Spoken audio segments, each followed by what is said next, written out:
هو الله الذي لا إله إلا هو عالم الغيب والشهادة هو الرحمن الرحيم.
أعوذ بالله من الشيطان الرجيم.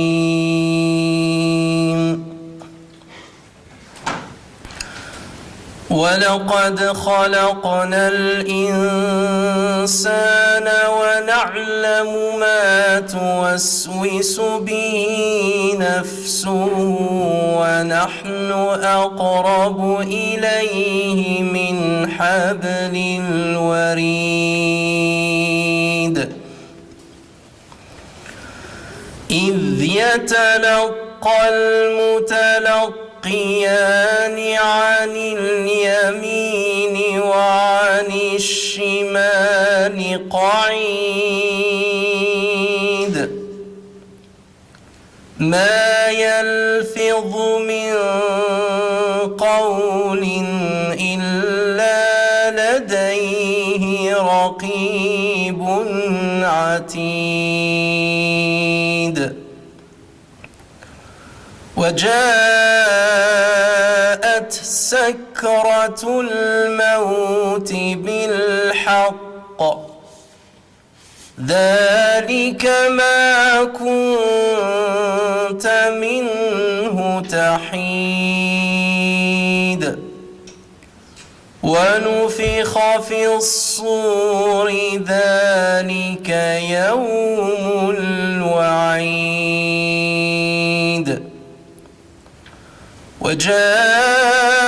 وجاءت كل نفس معها سائق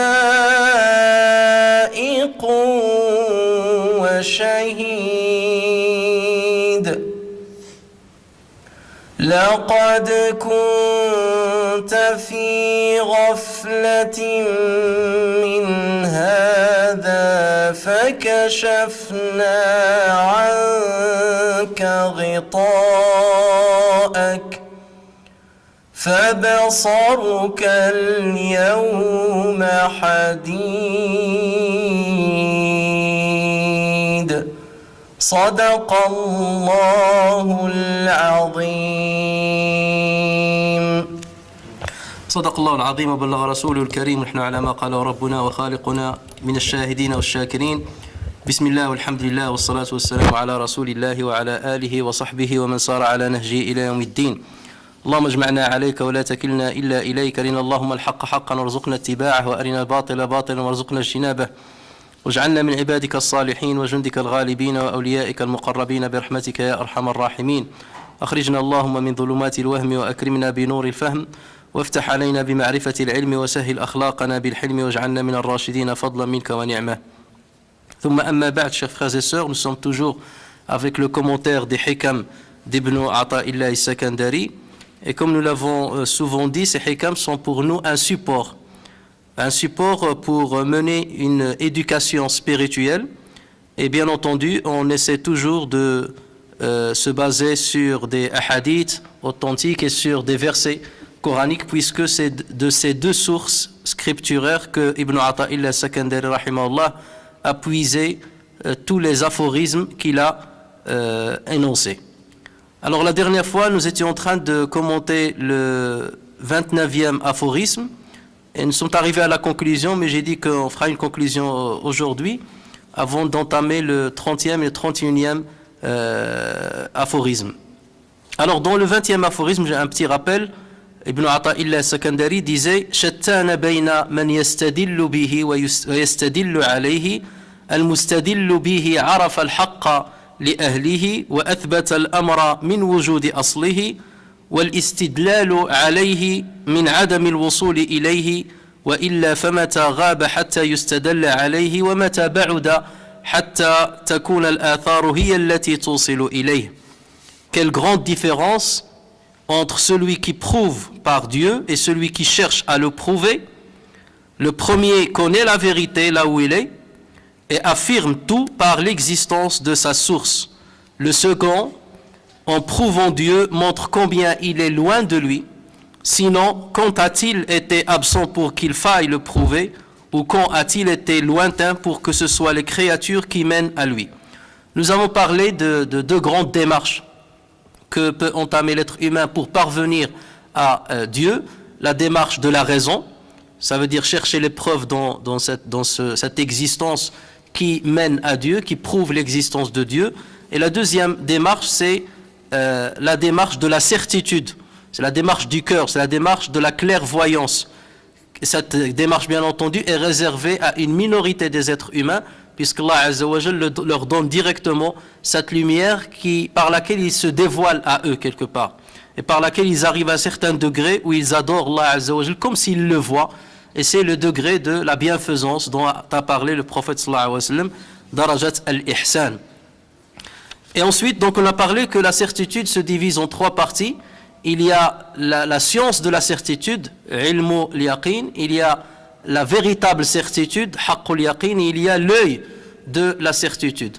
Le musulman doit œuvrer à travers ce qu'il connaît à avoir la certitude. Donc c'est la science de la certitude. C'est ce qu'on apprend à partir du Coran, à partir de l'enseignement du prophète sallallahu alayhi wa sallam. Et avec ce cheminement-là, on vise la véritable certitude. Mais il y a un troisième degré qui est l'œil de certitude, et celui-là, nous pouvons l'acquérir entièrement, puisqu'il concerne ce qui est invisible. Il concerne l'au-delà, il concerne les anges, il concerne les satans, il concerne toutes les choses que Allah Azza wa Jal nous a montrées dans le Coran, mais que nous pouvons détecter par les moyens de sens que nous avons. Et c'est à partir de là que ce domaine de l'invisible est resté voilé aux êtres humains, sauf à une certaine minorité à laquelle Allah Azza wa Jal a voulu lever le voile. Il ne montre le domaine d'invisible à personne, sauf ceux qu'il choisit parmi les messagers. Et justement, on a pris l'exemple frappant qui concorde avec cet aphorisme, l'exemple de Ibrahim alayhi salam, lorsqu'Allah Azza wa Jalla nous a parlé de la méthodologie qu'il a utilisée pour essayer de convaincre sa tribu d'adorer Dieu et de ne pas adorer les statues. Donc il a utilisé la raison, il les a invités à utiliser la raison et leur capacité de discernement pour essayer de découvrir qui est le créateur qu'il faut adorer. Donc au départ, il les a détournés des statues pour dire, si nous devons adorer, nous devons peut-être adorer cette étoile parce qu'elle est plus grande, plus lumineuse. Mais lorsque l'étoile a disparu, il a dit non, on ne peut pas adorer quelque chose qui se voile. Donc après, il les a orientés vers la lune. Ensuite, il les a orientés vers le soleil. Mais à chaque fois, il leur disait, Dieu ne peut se voiler par la création. Puisque que ce soit le soleil, la lune ou bien les astres, ils étaient voilés par le jour. Les jours créés. Et ce qui est créé ne peut voiler le Créateur. Donc à partir de là, il a dit, je tourne mon visage vers Allah Azza wa Jal qui a créé cet univers à partir du néant. Donc cette démarche-là, et c'est par cela que je voulais terminer le commentaire, cette démarche-là qu'a utilisée Ibrahim alayhi salam, il l'a utilisé aussi avec Nemrod, on l'a dit.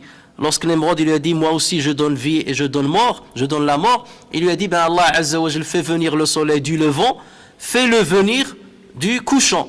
Et là bien entendu c'était une manière de le bloquer et de triompher de lui. Cette méthodologie bien entendu était adaptée à l'époque de Ibrahim alayhi salam. Il était adapté à l'époque d'Ibrahim alayhi salam. Autrement dit aujourd'hui l'un de nous ne peut pas venir chez un athée, un non-croyant, et lui dire ben, on va adorer la lune, regarde la lune, elle va. Bien entendu, là, il faut savoir que l'humanité a subi une certaine maturité, et c'est lorsqu'il est arrivé à l'apogée de la maturité que Allah Azza wa Jal a envoyé le dernier des messages et le dernier des messagers. D'accord? Donc c'est à partir de l'utilisation des éléments coraniques, que nous pouvons, à notre époque, essayer de convaincre ceux qui ne croient pas en Allah Azza wa Jal, ou du moins essayer de les déstabiliser lorsqu'on voit qu'ils ont un orgueil chez eux, comme celui de Nemrod, il avait un certain orgueil. Donc là, le déstabiliser pour lui montrer que ce que vous prétendez n'est pas vrai. Donc là, au moins, vous les déstabilisez, que vous n'êtes pas dans le bon chemin.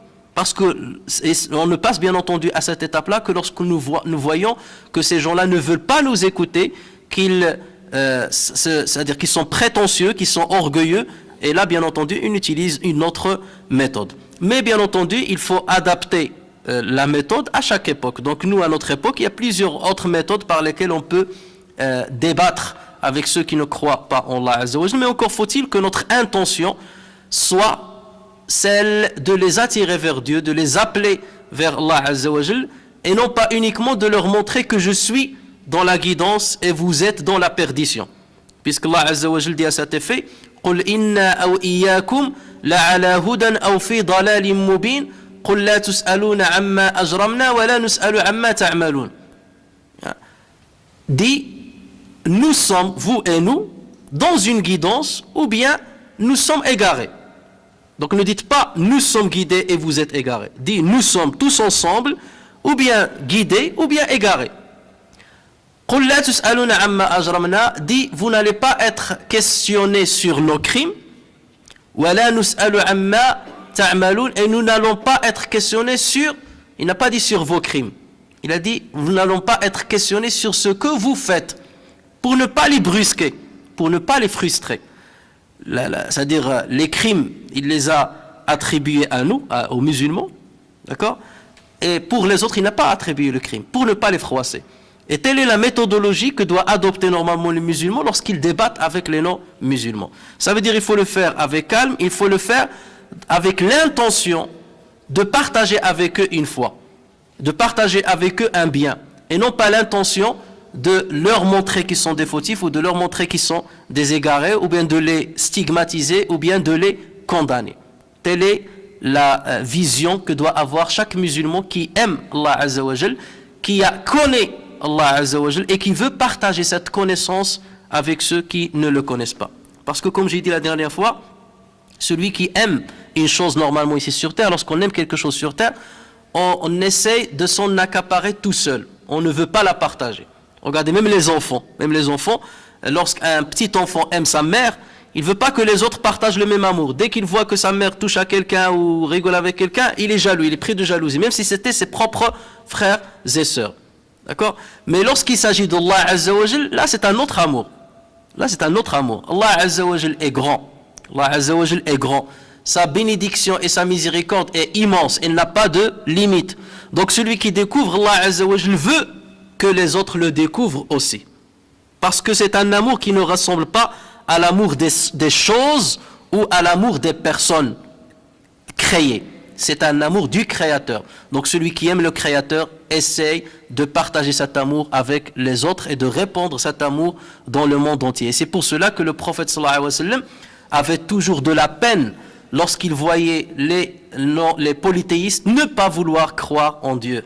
Et c'est pour ça qu'Allah Azza wa Jalla lui disait فَلَعَلَّكَ بَاخِعٌ نَفْسَكَ عَلَى آثَارِهِمْ إِن لَمْ يُؤْمِنُوا بِهَذَا الْحَدِيثِ أَسَفًا. Tu vas quelque part être déchiré de peine parce qu'ils ne veulent pas croire à ce message ou croire à cette parole.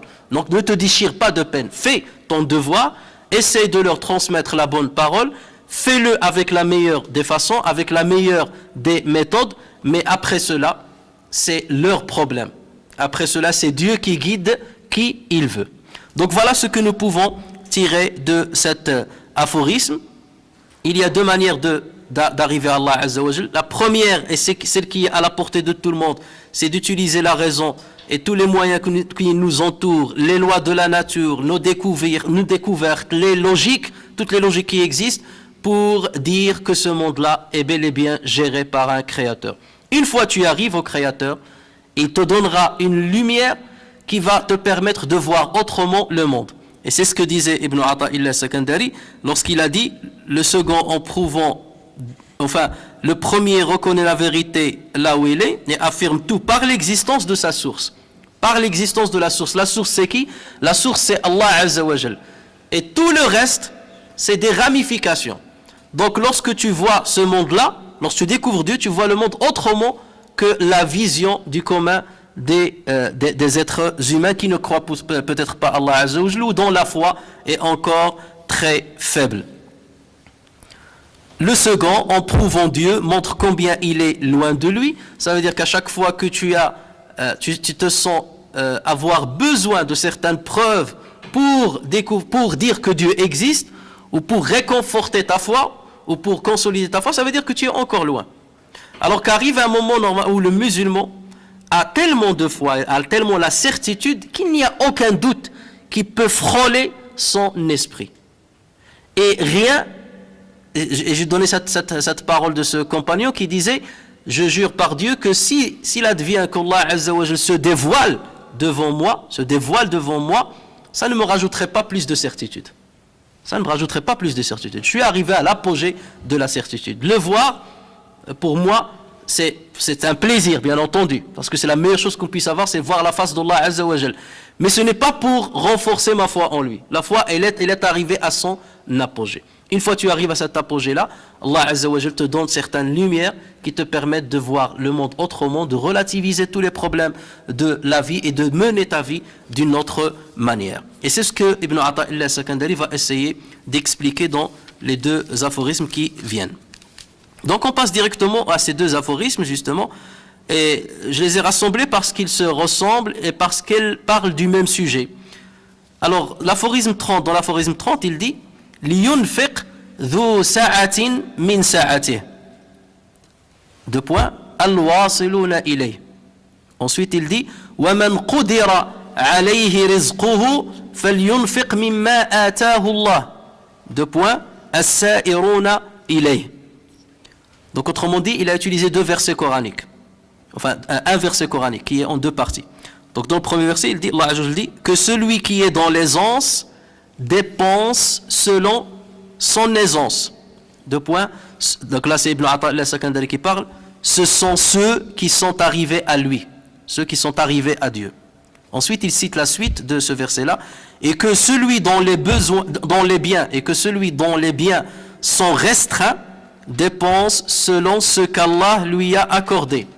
Deux points. Ibn Ata'illah Sakandari dit, ce sont ceux qui cheminent encore vers lui. Autrement dit, il y a des gens qui cheminent vers Dieu, ils sont encore en cours de route vers Dieu, dans le chemin encore.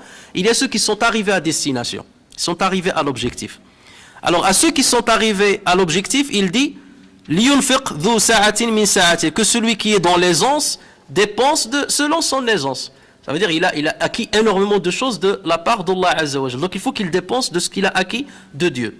Quant à ceux qui continuent de cheminer, il s'adresse à eux avec cette deuxième partie de verset, et que celui dont les biens sont restreints, ça veut dire il a peu de biens, il n'a pas la totalité des biens, il a peu de biens, dépense selon ce qu'Allah lui a donné.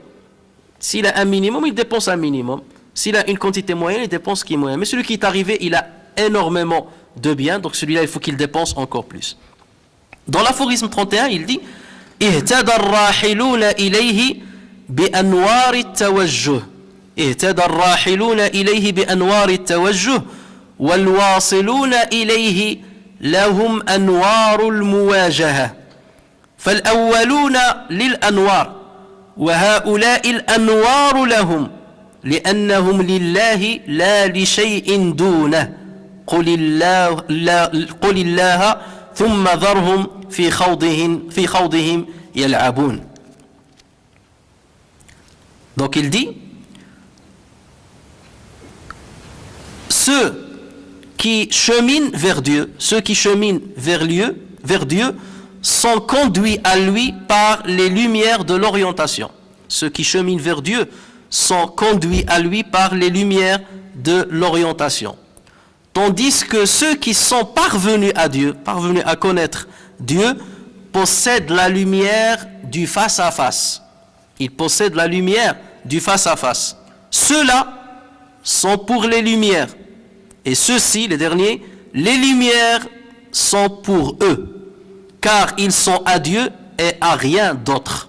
Ensuite, il cite un verset dans lequel Dieu dit, dis Dieu, puis laisse-les dans leur égarement s'amuser. Dis Dieu, puis laisse-les dans leur égarement s'amuser. Alors, dans l'aphorisme 29, Ibn Ata'illah al-Sakandari a montré que ceux qui découvrent Allah Azza wa Jal et le connaissent, et arrivent à le connaître, sont mieux que ceux qui continuent d'essayer de chercher les preuves pour le connaître. Ça, il a bien montré. Mais cette parole d'Ibn Ata'illah al-Sakandari risque de bousculer tout le monde, puisque nous sommes tous dans le deuxième cas, quelque part.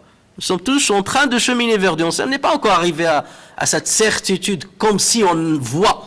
On est en train de voir Dieu. On n'est pas celui qui prétend ceci, c'est une preuve qu'il n'est pas arrivé, justement. Celui qui prétend qu'il est arrivé à ce degré-là, c'est qu'il ne l'est pas. Il n'est pas encore arrivé à ce degré, qui est très lointain de ce niveau-là. Pourquoi? Parce qu'il ne manifeste pas de modestie. Et il ne manifeste pas l'humilité que le prophète sallallahu alayhi wa sallam manifestait à chaque fois. Lorsque le prophète sallallahu alayhi wa sallam passait toute la nuit à pleurer. Et lorsqu'Aïcha lui disait, pourquoi tu pleures? Il lui dit, ne serais-je pas un serviteur reconnaissant? C'est-à-dire, je suis encore loin d'Allah, je ne reconnais pas, j'ai pas remercié assez Allah Azza wa Jalla sur tout ce qu'il m'a donné. Voilà l'humilité que doit avoir le musulman. C'est l'exemple aussi du hadith dans lequel le prophète sallallahu alayhi wa sallam a dit, personne ne rentrera dans le paradis par ses œuvres. On lui a dit, même pas toi, cher prophète, il a dit, même pas moi, sauf si Allah Azza wa Jalla me comble de sa miséricorde. Je ne rentrerai pas au paradis par mes œuvres. Je n'ai pas accompli grand-chose pour rentrer au paradis. C'est la miséricorde de Dieu, s'il m'est accordé, qui me permettra d'entrer au paradis si Dieu le veut. Donc lorsqu'on entend l'aphorisme de Ibn Ata'illah al-Sakandari, on dit mais nous sommes loin de cette arrivée, de cet objectif qui est celui de découvrir Dieu, c'est-à-dire arriver au bout de l'objectif que normalement doit avoir chaque musulman. Et c'est là que Ibn Ata'illah al-Sakandari, quelque part, il se rattrape. Il dit donc rassurez-vous, même si vous n'êtes pas arrivé et que vous êtes dans le chemin, sachez que vous avez des dépenses à faire, que vous avez des œuvres à accomplir. Et sachez que ceux qui sont arrivés au bout du chemin et qui ont découvert Dieu ont aussi des dépenses à faire. Mais les dépenses des uns et des autres ne sont pas les mêmes. Celui qui est arrivé à destination, il est dans l'aisance. Il a acquis presque une grande part de la miséricorde de Dieu. Il a acquis un grand bienfait. Donc il faut qu'il dépense plus. Et ceux qui sont en cours de chemin, ils ont acquis une lumière de Dieu qui est en train de les guider. Donc eux aussi, ils doivent dépenser, mais ils vont dépenser relativement aux acquisitions qui se sont faites de la part de Allah Azza wa Jal.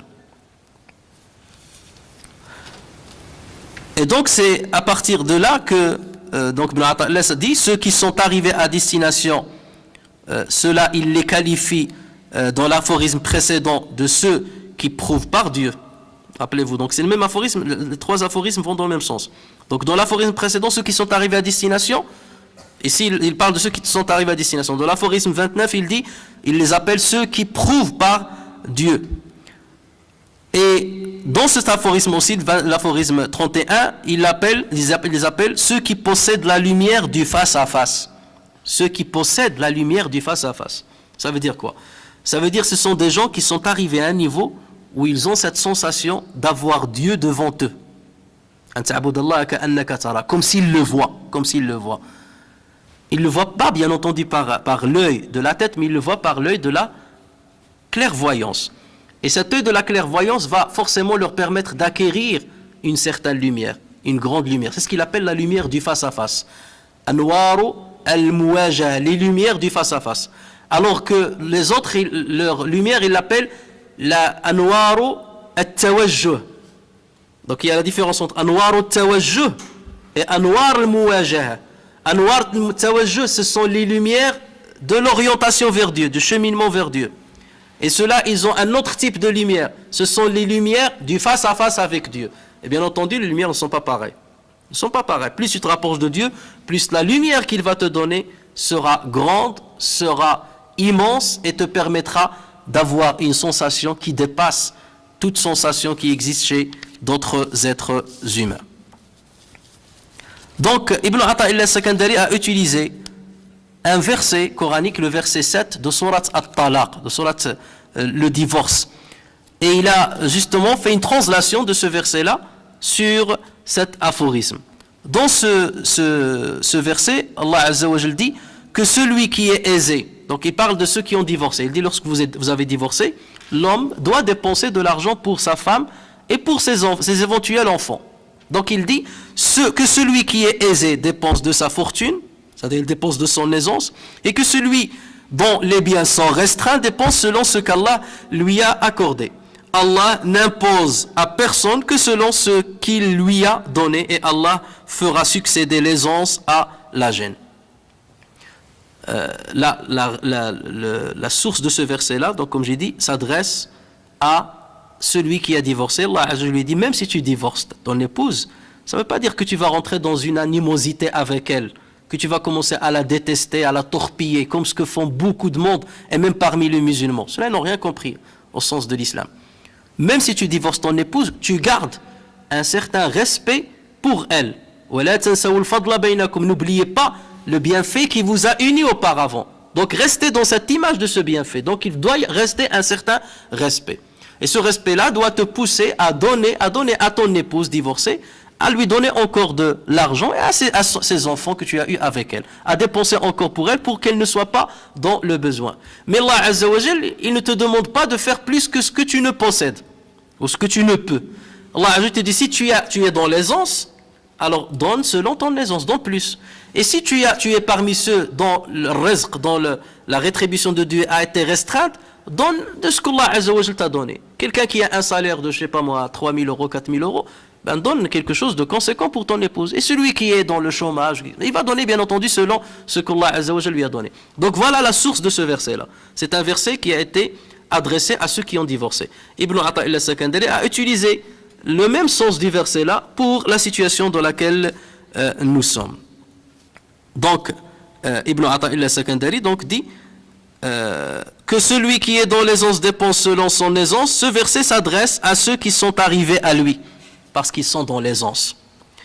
Et que celui dont les biens sont restreints dépense selon ce qu'Allah lui a accordé. Ce verset s'adresse à ceux qui cheminent encore vers Dieu.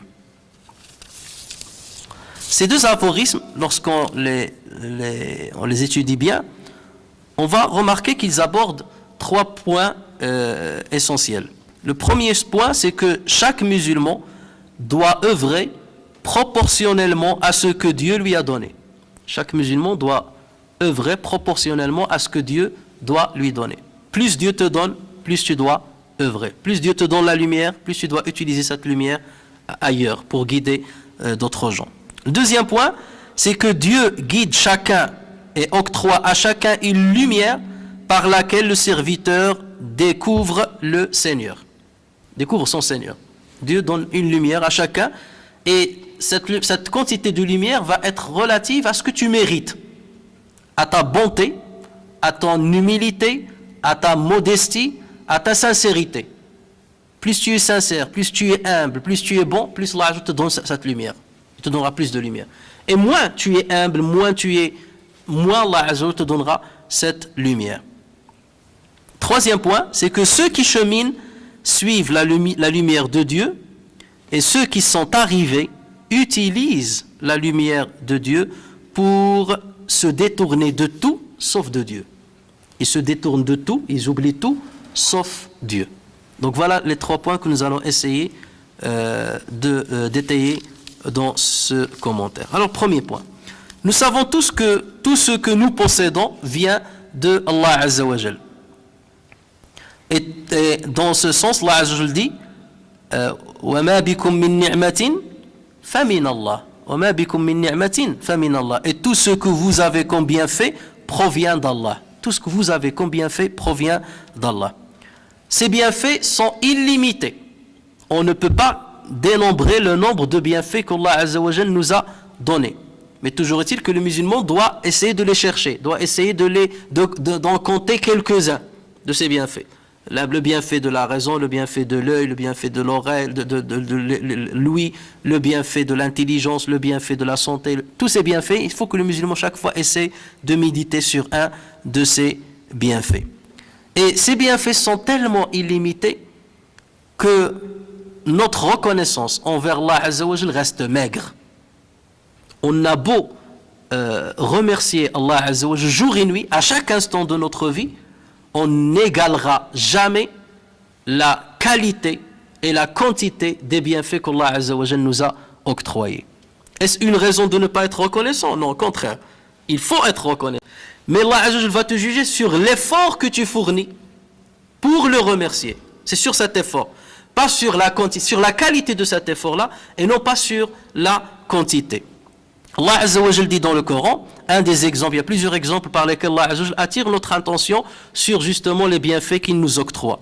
Allahu alladhi khalaqa as-samawati wal ard wa anzala min as-sama'i ma'an fa akhraja bihi min ath-thamarati rizqan lakum wa sakhkhara lakum al-fulka litajriya fil bahri bi amrihi wa sakhkhara lakum al-anhar wa sakhkhara lakum ash-shamsa wal qamara da'ibain wa sakhkhara lakum al-layla wan nahar وآتاكم من كل ما سألتموه وإن تعدوا نعمة الله لا تحصوها إن الإنسان لظلوم كفار.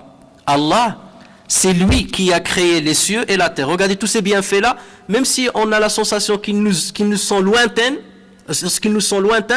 mais tous ces bienfaits nous concernent et ils sont là pour nous. Allah, c'est lui qui a créé les cieux et la terre et qui du ciel a fait descendre l'eau, grâce à laquelle il a produit des fruits pour vous nourrir. Il a soumis à votre service les vaisseaux qui par son ordre voguent sur la mer. Donc tout ce que nous voyons, les bateaux, les navires. Et il a soumis à votre service les rivières. Regardez, il a soumis. Imaginez cela. Dieu a soumis toute cette création-là à nous.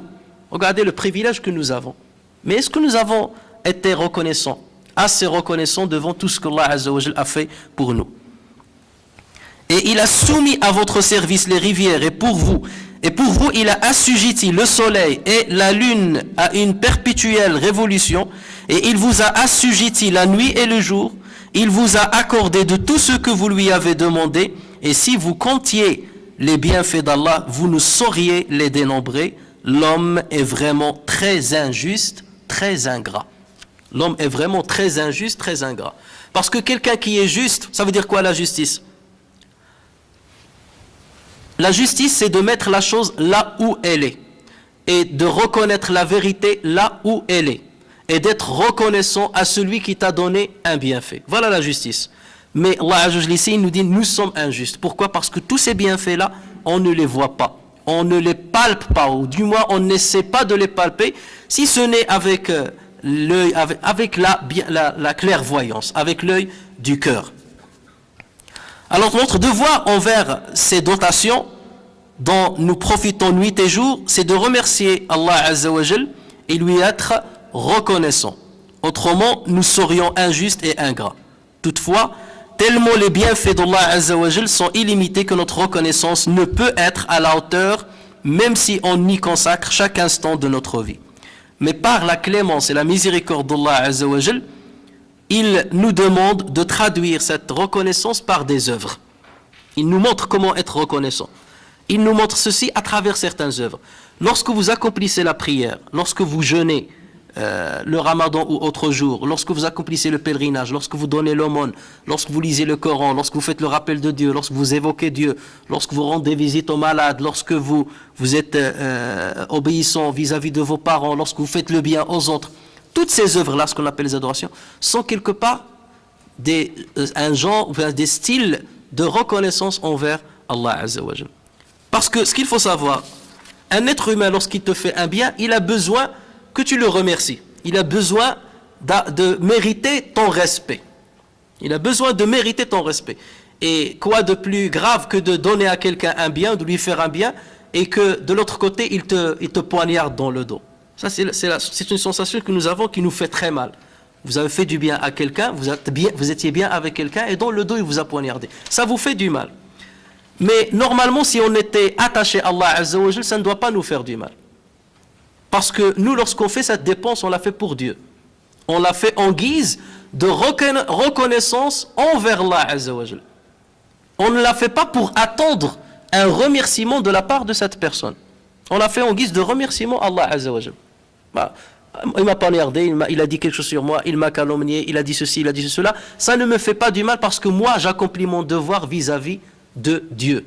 Et c'est pour cela que le prophète sallallahu alayhi wa sallam conseillait ceux qui lui demandaient est-ce que je me venge contre un tel qui m'a fait du mal. Qu'est-ce qu'il disait? Il a dit إِذَا عَصَى اللَّهَ فِيكَ فَأَطِعِ اللَّهَ فِيهِ. Si cette personne-là a désobéi à Dieu en toi, obéis à Dieu en lui. Lui, il a désobéi à Dieu à ton égard. Toi, obéis à Dieu à son égard. Pourquoi? Parce que tu obéis à Dieu. Tu obéis à Dieu. Tu n'es pas là pour le donnant-donnant. Tu me donnes, je te donne. Et lorsque je te donne, j'attends une récompense de toi. J'attends un retour de toi. Non, pas du tout. Donc, lorsque nous accomplissons ces prières, ou bien c'est le jeûne, ou bien ces actes bénis, ces actes pieux, ces actes pis, nous sommes en train d'être reconnaissants vis-à-vis d'Allah Azza wa Jal et on n'attend aucune récompense des autres. Et ces prières-là sont quelque part, en fin de compte, un bienfait pour nous-mêmes. C'est un bienfait pour nous-mêmes parce qu'Allah Azza wa Jal ne s'attend de rien de nous. Il ne s'attend pas de nous à ce qu'on le remercie. Il n'a pas besoin de notre remerciement. Il n'a pas besoin de notre reconnaissance. La royauté d'Allah Azza wa Jal est stable. Notre remerciement, notre reconnaissance ne l'augmente pas. Notre ingratitude ne la diminue pas. Donc, si nous faisons ces choses-là, ce n'est pas pour Dieu, c'est pour nous que nous le faisons. Allah Azza wa Jal dit dans le Coran, c'est en fait Sayyidina Moussa qui parle, c'est Moïse qui parle, mais c'est Allah Azza wa Jal bien entendu qui lui a inspiré cette parole. وَإِذْ تَأَذَّنَ رَبُّكُمْ لَإِنْ شَكَرْتُمْ لَأَزِيدَنَّكُمْ وَلَإِنْ كَفَرْتُمْ إِنَّ عَذَابِي لَشَدِيدٌ. Et votre Seigneur proclama, si vous êtes reconnaissant, très certainement, j'augmenterai mes biens pour vous. Mais si vous êtes ingrat, mon châtiment sera terrible. Si vous êtes reconnaissant, très certainement, j'augmenterai mes bienfaits pour vous. Donc, qui est-ce qui gagne, en fin de compte? C'est vous. Vous êtes reconnaissant et j'augmenterai mes bienfaits. Donc, celui qui veut cheminer vers Allah Azza wa Jal et parvenir à la lumière dont on a parlé, ou dont parle Ibn Ata'illah Sakandari, qu'est-ce qu'il doit faire? Il doit multiplier les reconnaissances. Et plus tu multiplies les reconnaissances, plus Allah Azza wa Jal t'accorde le mazid, une autre lumière, une autre lumière, une autre lumière, jusqu'à ce qu'il te donne cette lumière qu'appelle Ibn Ata'illah les lumières du face à face. Les lumières qui te permettent d'avoir un sentiment que tu es devant Dieu, que tu es en train de l'observer, que tu es en train de le voir. Tu le vois justement par l'œil de ton cœur. Allah Azza wa Jal dit aussi dans un autre verset, وَمَنْ يَشْكُرْ فَإِنَّمَا يَشْكُرُ لِنَفْسِهِ وَمَنْ كَفَرَ فَإِنَّ اللَّهَ غَنِيٌّ حَمِيدٌ. Quiconque est reconnaissant, c'est dans son propre intérêt qu'il le fait. Et quiconque est ingrat, en vérité Allah se dispense de tout et il est digne de louange. Il est digne de louange même si vous ne le louez pas. Et il se dispense de votre remerciement ou de votre reconnaissance. Il se dispense de tout cela et il est loué. Si ce n'est pas par vous, il est loué par les anges, il est loué par les cieux, il est loué par la terre, il est loué par les astres, il est loué par les poissons, il est loué par chaque atome qui existe dans cette création. Allah est loué par cette création. وَإِن مِّن شَيْءٍ إِلَّا يُسَبِّحُ بِحَمْدِهِ وَلَكِنْ لَا تَفْقَهُونَ تَسْبِيحَهُمْ. Il n'y a de choses qui ne glorifient pas Allah Azza wa Jal, mais vous ne vous rendez pas compte de leur glorification. Toutes choses glorifient Allah Azza wa Jal, mais vous ne vous rendez pas compte de leur glorification. La prière que nous accomplissons, le rappel, l'évocation de Dieu, la lecture du Coran, le jeûne, le pèlerinage, l'aumône, et toute petite ou grande adoration, dans le sens large du terme de l'adoration, sont des reconnaissances envers Dieu. En fin de compte, ils sont des services que nous rendons à nous-mêmes. Le plus grand des bienfaits qu'un homme puisse avoir, C'est d'être guidé vers Dieu. Voilà le meilleur bienfait qu'on puisse avoir, c'est d'être guidé vers Dieu. C'est de découvrir Allah Azza wa Jal et d'arriver à le connaître. Une fois ce bienfait acquis, le serviteur a l'obligation d'une reconnaissance. Et cette reconnaissance n'est pas pareille que les autres.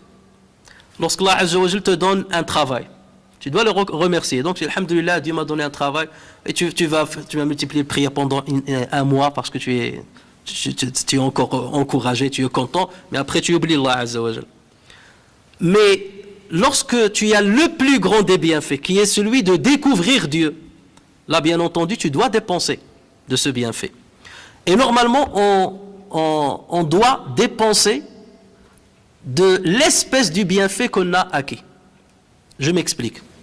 Lorsque Allah te donne des biens matériels, à partir d'un certain seuil, qu'on appelle nisab, nous avons l'obligation de sortir zakat de ces biens matériels.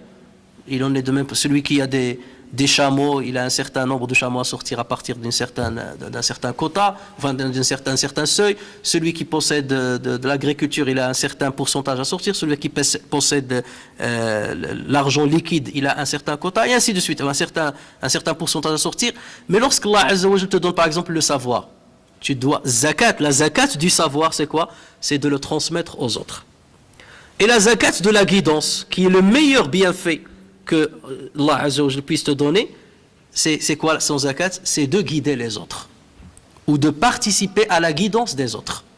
Donc tu restes dans l'espèce du bienfait qu'Allah Azza wa Jalla t'a octroyé. Regardez ce que le prophète sallallahu alayhi wa sallam a dit. لأن يهدي الله بك رجلا واحدا خير لك مما طلعت عليه الشمس. Que Dieu guide par ton biais quelqu'un, est mieux pour toi que tout ce qui existe sur terre. Pourquoi? Parce que tu as accompli une dépense. Tu as donné la zakat de la guidance. Dieu t'a guidé et par ton biais, il a guidé quelqu'un. Là, bien entendu, le prophète, il parle de celui qui est guidé. Si tu es un égaré, suppose que moi je suis un égaré, je ne crois pas en Dieu, et je viens et je guide quelqu'un, est-ce que j'aurai la récompense? Je n'ai pas la récompense, parce que je n'ai pas partagé la guidance. Je n'ai pas partagé la guidance. Ici, le prophète sallallahu alayhi wa sallam parle de celui qui a trouvé la guidance, qui a découvert Dieu, et qui, par cette découverte-là, a œuvré pour faire découvrir Dieu aux autres. À celui-là, Allah Azza wa Jalla donnera des bienfaits et une récompense qui dépasse le bienfait de tout ce qu'on puisse imaginer sur terre.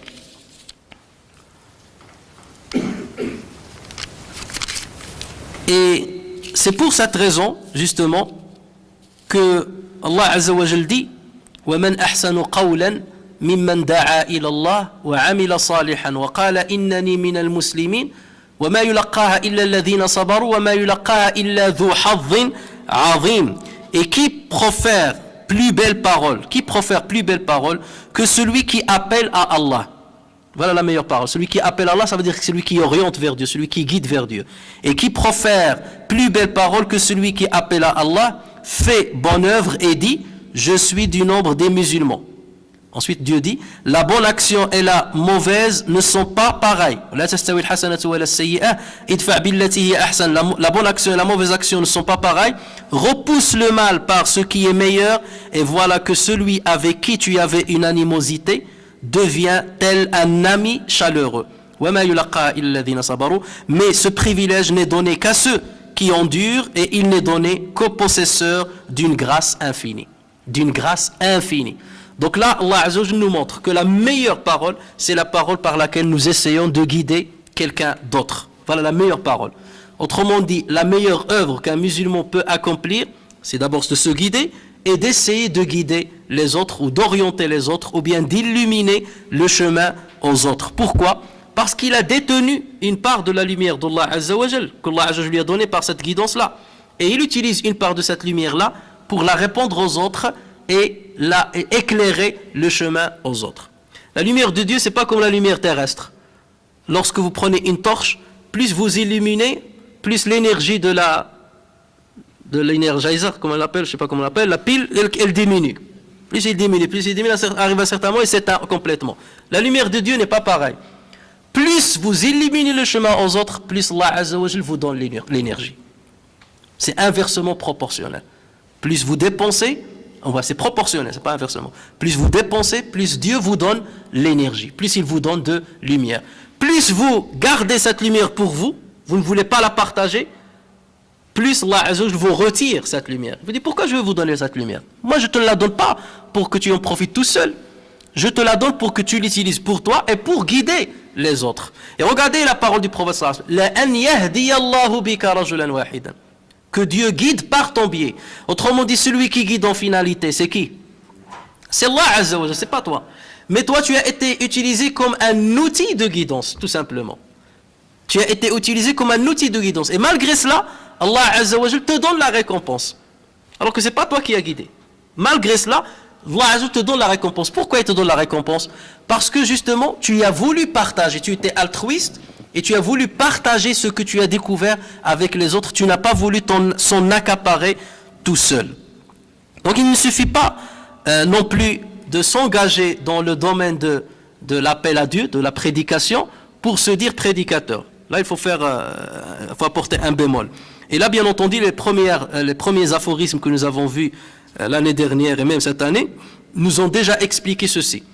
Que ce n'est pas du jour au lendemain, tu dis, je suis prédicateur. Parce que j'entends ça, je commence à appeler à Dieu. Bien entendu, il faut une certaine sincérité, il faut avoir la vraie sincérité, il faut avoir la sagesse, il faut avoir la science et il faut avoir surtout l'endurance. L'endurance devant le mal que tu vas subir. Celui qui rentre dans ce chemin-là, de l'appel à Dieu, Allah Azza wa Jalla le teste. Allah Azza wa Jalla le teste. Par plusieurs tribulations, par plusieurs épreuves, pour voir et montrer aux autres ce qu'il est en train de faire. Parce qu'il est dans une voie qui est la voie des prophètes et la voie des messagers. Guider les autres, ça c'est le travail des messagers. Et les messagers, ils ont été choisis par Dieu. Donc toi, quelque part, tu t'es positionné dans une position où tu prétends être choisi par Dieu. Et c'est dangereux. C'est une prétention. Tu prétends être choisi par Dieu pour jouer le rôle des prophètes ou des messagers. Donc Allah Azza wa Jal te met des barrages et te donne des épreuves pour montrer montrer aux autres, Dieu il sait ce qu'il y a dans ton cœur, pour montrer aux autres est-ce que ce que tu fais, tu le fais sincèrement pour Dieu ou tu le fais uniquement pour ta notoriété, pour ta célébrité ou pour que les gens te disent du bien. Et c'est pour cela que certains savants disent la sincérité ne peut être atteinte que lorsque les éloges des gens sont équivalents à leur critique à ton égard.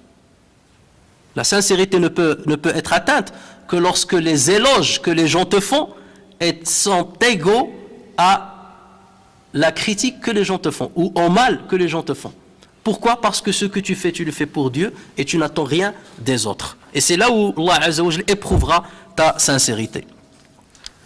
Allah Azza wa Jalla a donné aux prophètes de sa lumière et par cette lumière, il guidait leur peuple. Là, on parle du deuxième point. Il guidait leur peuple et tout en endurant le mal qu'ils subissaient.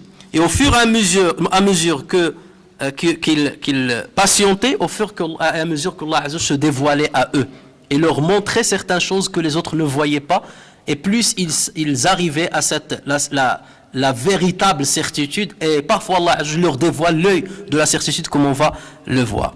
C'est ce qu'a reçu en l'occurrence Muhammad sallallahu alayhi wa sallam, le sceau des prophètes et le meilleur des prophètes. On a parlé la dernière fois de Ibrahim qui est un des grands messagers d'Allah Azza wa Jal. Muhammad sallallahu alayhi wa sallam, notre messager, lui aussi a reçu d'Allah Azza wa Jal ce genre de lumière. En plus des lumières que peuvent avoir les pieux, le prophète sallallahu alayhi wa sallam a eu autre chose. Allah Azza wa Jal lui a dévoilé le domaine de l'invisible, ou du moins une partie du domaine de l'invisible pour qu'il ait l'œil de la certitude. Rappelez-vous, lorsqu'on a parlé de Ibrahim,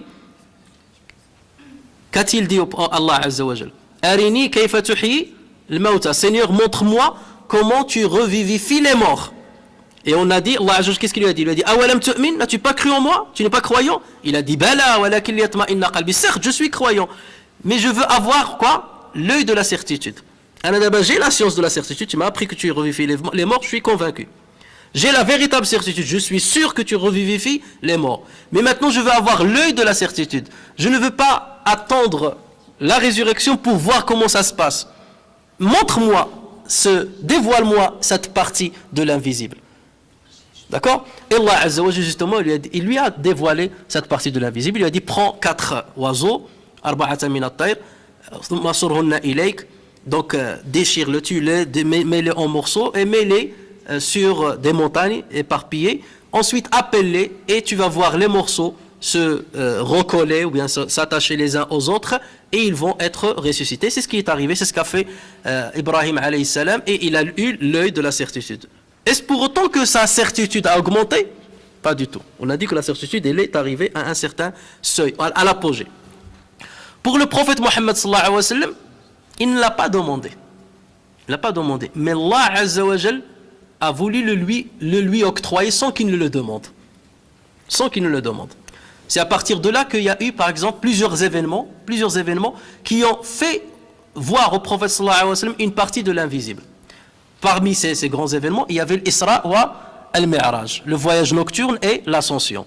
Dans l'ascension, le prophète sallallahu alayhi wa sallam a vu les 7 cieux.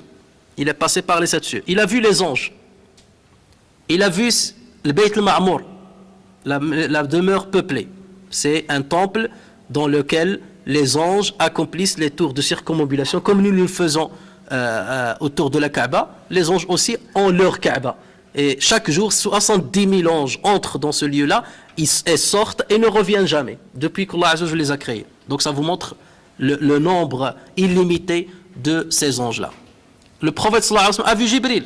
Le prophète sallallahu alayhi wa sallam a vu le lotus de la fin ultime, Sidrat al-Muntaha. Et on a dit, rappelez-vous, et Jibril, qu'est-ce qu'il lui a dit? Il lui a dit, traverse, passe encore, parce que moi si je traverse, je brûle. Et le prophète sallallahu alayhi wa sallam a traversé cet endroit-là, et il a rencontré Dieu. Et il a entendu Dieu. Dieu lui a parlé, il n'a pas vu. Et c'est pour cela qu'il y a un successeur au prophète sallallahu alayhi wa sallam qui a dit à un compagnon, il lui a dit, si j'avais rencontré le prophète sallallahu alayhi wa sallam, parce qu'il n'avait pas vu le prophète, il a dit, si j'avais rencontré le prophète sallallahu alayhi wa sallam, je lui aurais posé une question. Et le compagnon là, il lui a dit, quelle question tu allais lui poser? Il lui a dit, je lui aurais demandé, lors de l'ascension, est-ce que tu as vu Dieu? Et le compagnon lui a dit, justement, je lui ai posé moi cette question. Et il m'a répondu, il m'a dit, Nurun anna arah. C'est une lumière, comment pourrais-je le voir? Dieu est une lumière, comment pourrais-je le voir? Et vous savez très bien que parmi les noms de Dieu, An-Nur, la lumière. Allahu Nuru samawati wal ard. Dieu est lumière et il s'est voilé à sa création par la lumière. Il s'est voilé à la création par sa lumière. Et si Allah Azza wa Jal se dévoilait ou bien dévoilait son entité, il brûlerait tout. Et Abu Moussa al-Ash'ari a dit un hadith qui est rapporté par Muslim. Il a dit, le prophète sallallahu alayhi wa sallam s'est levé un jour et il nous a donné quelques paroles. خطبنا الرسول صلى الله عليه وسلم ببعض الكلمات أو قام الرسول صلى الله عليه وسلم فينا بكلمات. Il nous a exhorté avec quelques mots. Et regardez là, il a utilisé l'indéfini, bikalimatin. Et en arabe, lorsqu'on utilise l'indéfini, ça a deux sens. Soit pour minimiser la chose, soit pour la rendre plus grande. Soit pour minimiser, soit pour la montrer qu'elle est grande. Ici, c'est dans le deuxième cas. Autrement dit, Abu Moussa al-Ash'ari il est en train de dire, le prophète sallallahu alayhi wa sallam nous a dit des mots qui sont immenses. Alors, qu'a dit le prophète sallallahu alayhi wa sallam? Il a dit, Inna Allah la yanam, wa la yanbaghi lahu an yanam. Allah Azza wa Jal ne dort pas. Il ne lui advient pas de dormir. Inna Allah la yanam, wa ma yanbaghi lahu an yanam. Wa inna Allah Azza wa Jalla yarfa'u al-qista thumma yada'uh. Allah Azza wa Jal lève. Alors le qist ici, les savants, ils l'ont expliqué soit par la justice, soit par rizq, les moyens de subsistance. Autrement dit, Allah Azza wa Jal peut augmenter les moyens de subsistance à qui il veut, et il peut diminuer les moyens de subsistance à qui il veut. Il donne la santé à qui il veut, il retranche la santé à qui il veut, il donne les biens matériels à qui il veut, il retranche les biens matériels à qui il veut, il donne la royauté et la notoriété à qui il veut, il retranche cette royauté et cette notoriété à qui il veut. Et ensuite, le prophète sallallahu alayhi wa sallam a dit, et si la fin de ce hadith, et si Allah Azza wa Jal se dévoilait à sa créature, tout ce qui paraît devant son regard brûlera. Tout ce qui paraît devant le regard de Dieu, oh Allah Azza wa Jal voit tout.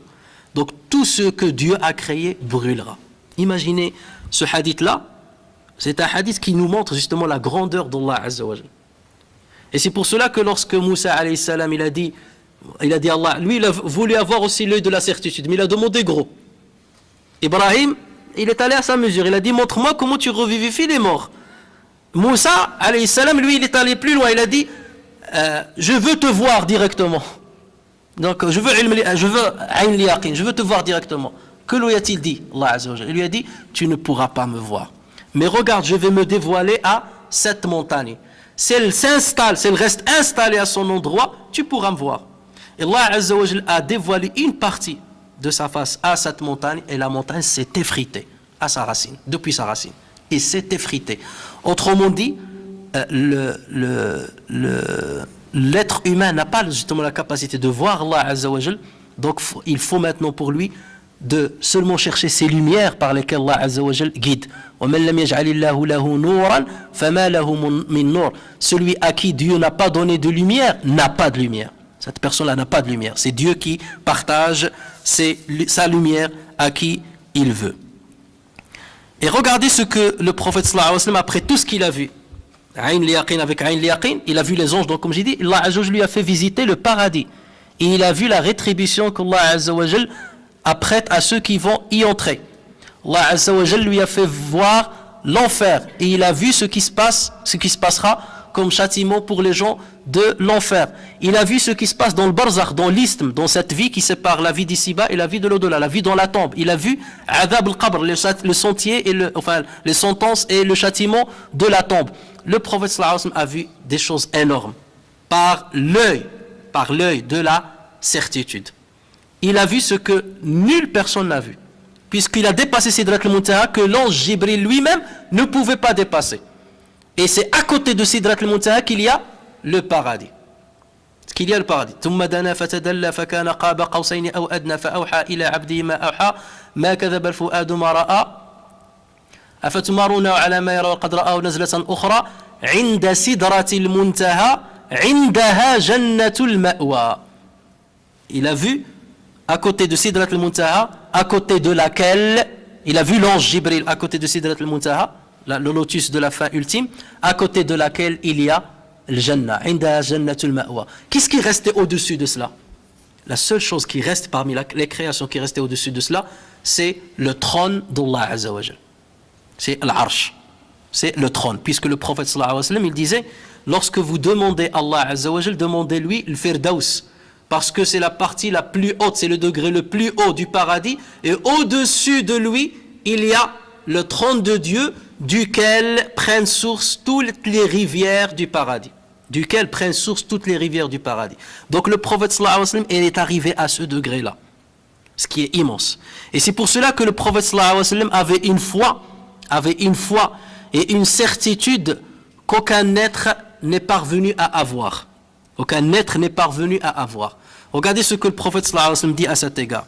Inni ara ma la tarawn wa asma'u ma la tasma'un attati as-sama'u wa huqqa laha an ta'it ma fiha mawdi'u arba'i asabi' illa wa malakun wadi'un jabhatahu sajidan lillah wallahi law ta'lamuna ma a'lam la dahiktum qalila ولبكيتم كثيرا وما تلذذتم بالنساء على الفرشات ولخرجتم إلى الصعودات تجأرون إلى الله.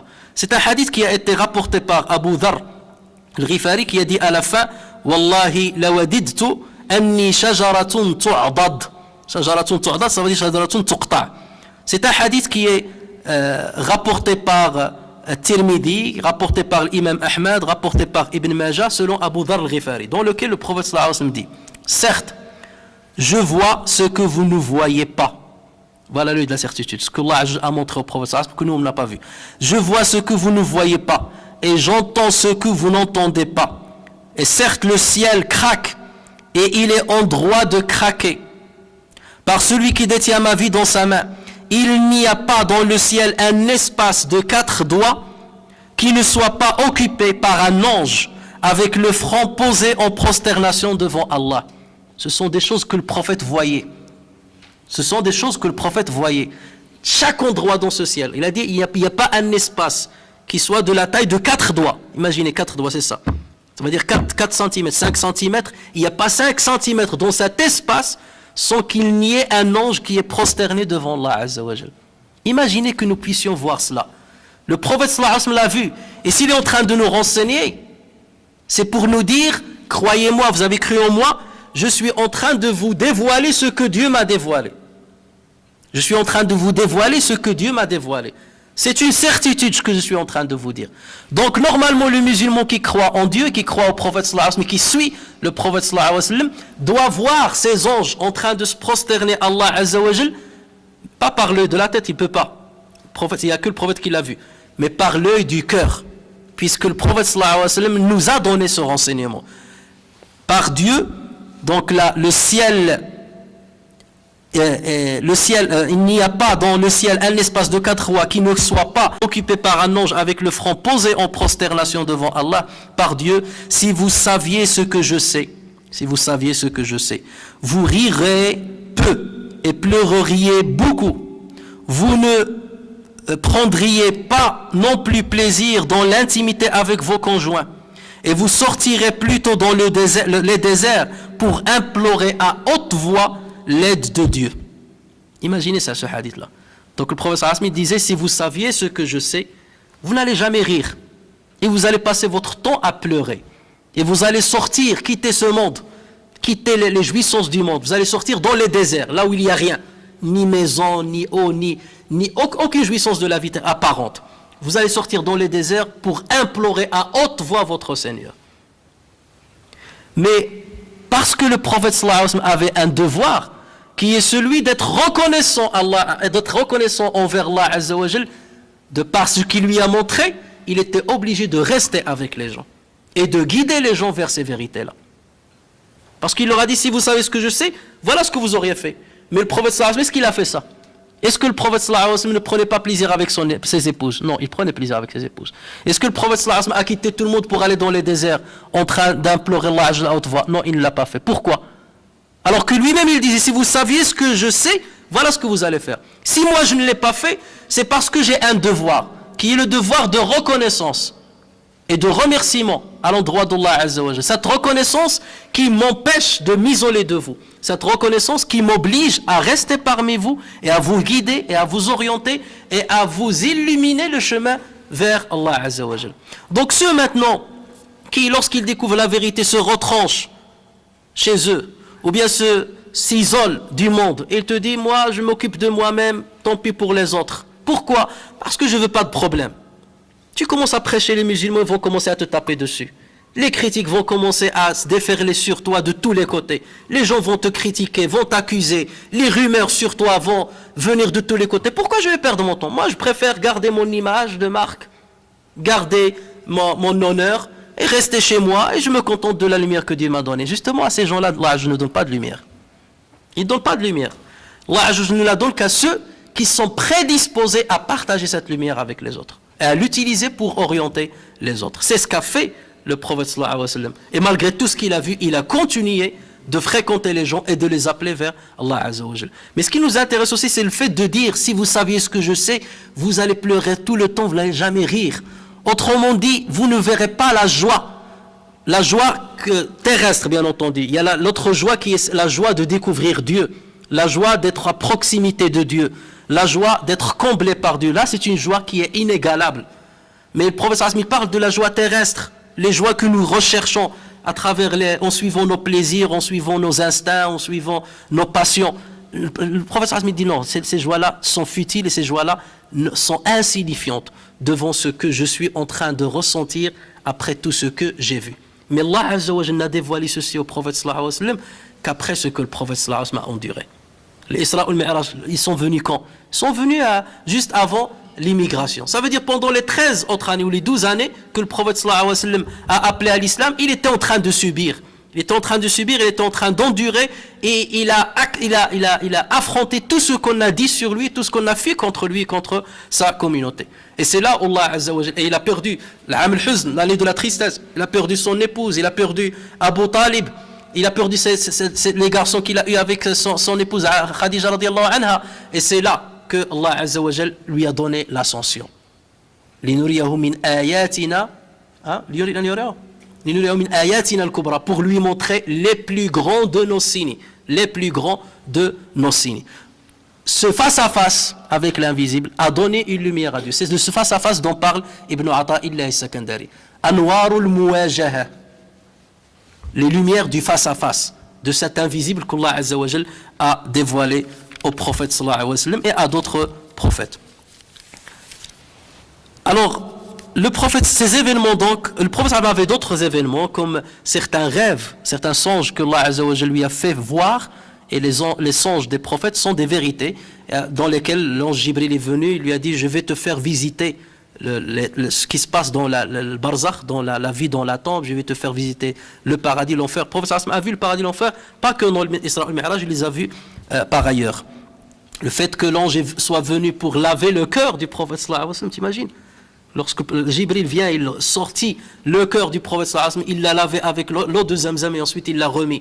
Que lorsqu'il était petit et aussi juste avant l'Isra ou le Mi'raj, juste avant, il a fait la même opération. Ces événements qu'avait subi le prophète sallallahu alayhi wa sallam, qu'avait vécu le prophète sallallahu alayhi wa sallam, lui ont donné cette lumière du face-à-face. Que les êtres humains n'ont pas. Que certains prophètes, dont certains prophètes avaient une petite partie. Et c'est pour cela que cette lumière-là se voyait au niveau de l'adoration du prophète sallallahu alayhi wa sallam. Son adoration rituelle se voyait au niveau de sa méditation, se voyait au niveau de son comportement, se voyait au niveau de son jihad, se voyait au niveau de son appel à Allah Azza wa Jal. Il adorait Dieu comme il le voyait. Il adorait Dieu comme il le voyait. Et c'est à cette impression sentimentale, celui qui a cette impression sentimentale se soumet entièrement à Allah Azza wa Jal et consacre toute sa vie à lui et rien ne peut le détourner de son Créateur. Tel est le sommet de ce qu'on appelle al-ubudiyya. Al-ubudiyya, la soumission, ce qu'on peut traduire comme soumission adorative, le sommet de la soumission adorative. Lorsque tu prends conscience de la grandeur de la seigneurie de Rububiyya, man ta'arrafa ala Rububiyya haqqaqa al-ubudiyya. Celui qui prend conscience de la grandeur de la seigneurie, il pratique la soumission adorative comme il le faut. Et c'est pour cela qu'Ibn Ata'illah al-Sakandari a terminé son aphorisme par un verset coranique dans lequel Allah Azza wa Jal dit Qulillah, Qulillah, thumma dharhum fi khawdihim yal'abun. Dis Allah, c'est-à-dire c'est vers Allah que je me tourne, c'est auprès d'Allah que je me réfugie, c'est vers Allah que je tourne mon visage, c'est à Allah Azza wa Jal, c'est en Allah Azza wa Jal que je place ma confiance. Dis Allah et laisse-les dans leur égarement s'amuser. Laisse-les dans leur égarement s'amuser. Tu vas voir que les gens sont égarés. Ils ne se rendent pas compte. Ils ne se rendent pas compte de ce qui existe. Ils ne se rendent pas compte de ce qu'il y a après la mort. Ils ne se rendent pas compte de la grandeur de Dieu. Laisse-les s'amuser dans leur égarement. Laisse-les s'amuser dans leur discussion. Laisse-les s'amuser dans leur polémique.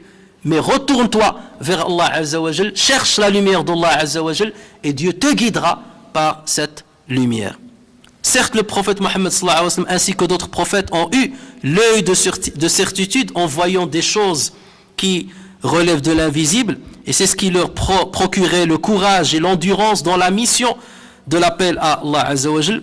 Mais nous, en tant que musulmans, qui avons entre nos yeux la parole de Dieu, à savoir le Coran, nous sommes capables de nous rapprocher, nous sommes capables de détenir la science de la certitude. Ilm al-yaqin, ça c'est notre capacité. Nous sommes capables de parvenir à la véritable certitude, haqq al-yaqin.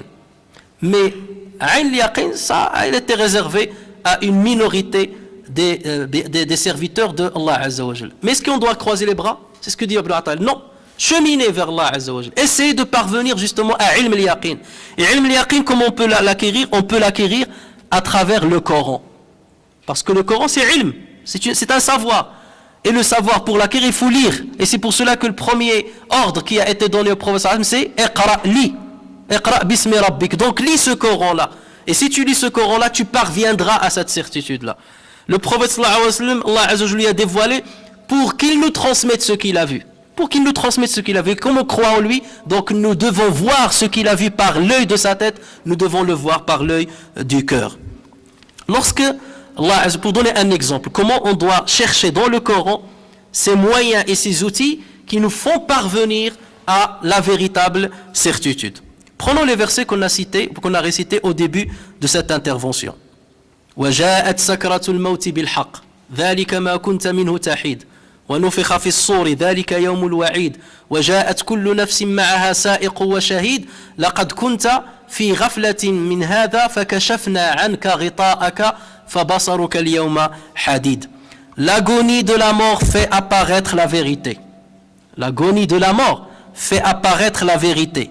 Voilà ce dont tu t'écartais, dira Dieu. Voilà ce dont tu t'écartais.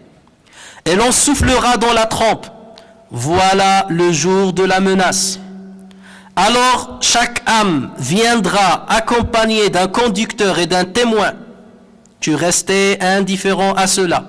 Eh bien, nous ôtons ton voile. Ta vue est perçante aujourd'hui. Ta vue est perçante aujourd'hui. Autrement dit, ta vue n'était pas perçante hier. Mais après la mort, tu verras ce que tu ne voyais pas avant ta mort. Lorsque l'agonie vient, Allah je le dis, elle ramène avec le ja'at sakaratul mauti bil haqq. L'agonie est venue en ramenant avec elle la vérité. Cette vérité de laquelle tu étais détourné. Mais si tu avais la lucidité normalement avec ces versets-là, tu dois transformer ces versets-là et tu dois les traduire dans ton cœur et dans ton âme. Ça veut dire quoi ces versets-là? Ça veut dire que je ne dois pas attendre que la mort survienne pour que je découvre cette vérité. Et à la fin, Allah je le dis, ta vue est perçante aujourd'hui. Il faut que ma vue aussi soit perçante avant ce jour-là. Avant le jour de ma mort, il faut que ma vue soit perçante. Il faut quelque part que je vois l'au-delà alors que je suis encore dans l'ici-bas. Il faut que je vois l'au-delà alors que je suis dans l'ici-bas. Comment se faire? Lorsque nous lisons quelques versets avant ces versets-là de Surat Qaf, lorsque nous lisons le verset 16, Allah Azza wa Jalla dit وَلَقَدْ خَلَقْنَا الْإِنسَانَ وَنَعْلَمُ مَا تُوَسْوِسُ بِهِ نَفْسُهُ وَنَحْنُ أَقْرَبُ إِلَيْهِ مِنْ حَبْلِ الْوَرِيدِ. Nous avons certes créé l'homme et nous savons ce que son âme lui suggère et nous sommes plus près de lui que sa veine jugulaire. Alors, méditez un peu sur ce verset. Nous savons ce que son âme cache. Donc là, il parle de l'âme. Voilà l'âme. Et ensuite, il a dit, nous sommes plus proches de lui que sa veine jugulaire.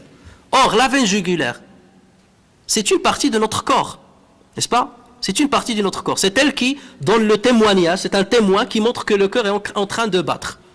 Le cœur bat, ça veut dire que le corps vit encore. Et la veine jugulaire, c'est un témoin apparent, tant qu'elle bat.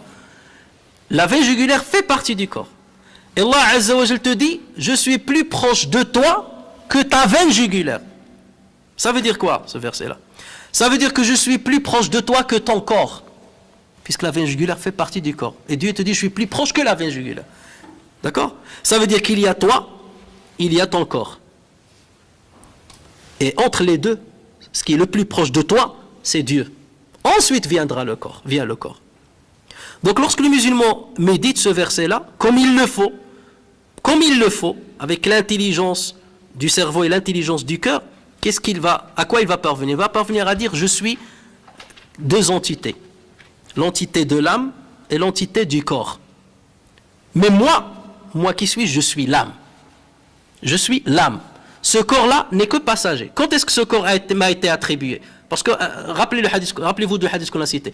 Lorsqu'on arrive au 40e jour, au niveau de l'embryogénèse, qu'est-ce qui se passe? L'ange vient et insuffle l'âme. Ça veut dire que l'âme, il existait. Donc le corps, quelque part, il a occasionné ton chemin. Tu étais là avant le corps, tu as cheminé, et à un moment, le corps est venu. Pourquoi? Pour être un réceptacle de cette âme. Il a pris cette âme-là pendant ta vie sur terre, et ensuite le corps se séparera de toi. Lui, il rentrera dans la terre, et l'âme s'élèvera vers les hauteurs. Tu es où, toi? Tu es où? Une fois la séparation faite, tu es en haut. Tu n'es plus la terre, tu n'es plus le corps. Quelque part, le corps, c'est une canne. C'est une canne, une béquille, sur laquelle on s'appuie. Une canne sur laquelle on s'appuie. Et on marche, on chemine, jusqu'à ce qu'on arrive à la mort. Après, on se débarrasse de cette canne-là, et on continue le chemin. Voilà comment nous devons nous apercevoir Voilà la conception que nous devons faire de nous-mêmes. À partir de là, lorsque tu as cette conception, tu as ce sentiment qui est profond, qui est très profond. C'est pas de la philosophie, qui est très profond. Tu ne fais plus le culte du corps. Nous sommes dans une époque où on adore le corps.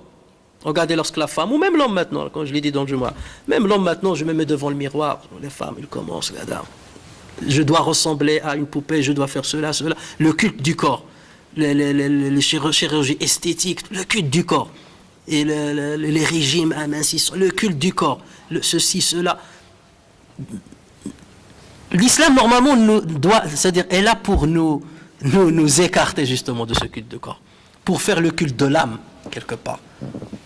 Cultiver l'âme. Alors je dis que le culte de l'âme, ce que je vais entendre par là, c'est cultiver l'âme et non pas le corps. Travailler pour l'âme qui va rester et non pas pour le corps qui va disparaître dans l'attente. Voilà pourquoi Allah Azza wa Jal dit, je suis plus proche de toi que ta veine jugulaire, que ton corps. Ton corps va se séparer de toi. Alors que moi je t'ai accompagné avant même que tu rencontres ce corps-là. Et je vais t'accompagner après même que tu quitteras ce corps-là. Donc ce à quoi tu dois aspirer, c'est cette proximité d'Allah Azza wa Jal. Tu dois la chercher. Dieu est très proche de toi. Dieu est très proche de toi. Il suffit que tu le découvres. Il suffit que tu le découvres. Avec l'œil du cœur, de la clairvoyance. Il faut que tu le découvres. Il est proche. Il est à côté de toi. Encore faut-il prendre la peine de le découvrir. Mais toi, qu'est-ce que tu fais? Tu découvres le corps et tu travailles pour ce corps. Et tu travailles pour les plaisirs de ce corps. Tu travailles pour les instincts de ce corps. Et ces instincts-là t'égarent. Ces instincts-là te torpillent. Ces instincts-là t'éloignent de Dieu. Ces instincts-là, quelque part, deviennent un voile qui te voile à Dieu. Parce que Dieu ne se voile pas. Il est apparent à tout le monde. Qui te voile, toi, à Allah Azza wa Jal. Donc voilà le Coran. Lorsqu'on médite le Coran et les versets de Dieu, c'est un moyen d'opérer une ascension qui transcende le matériel, qui transcende les obstacles des biens matériels, qui transcende les obstacles de la vie terrestre. Et voilà cette ascension que nous devons accomplir. L'ascension que nous devons accomplir.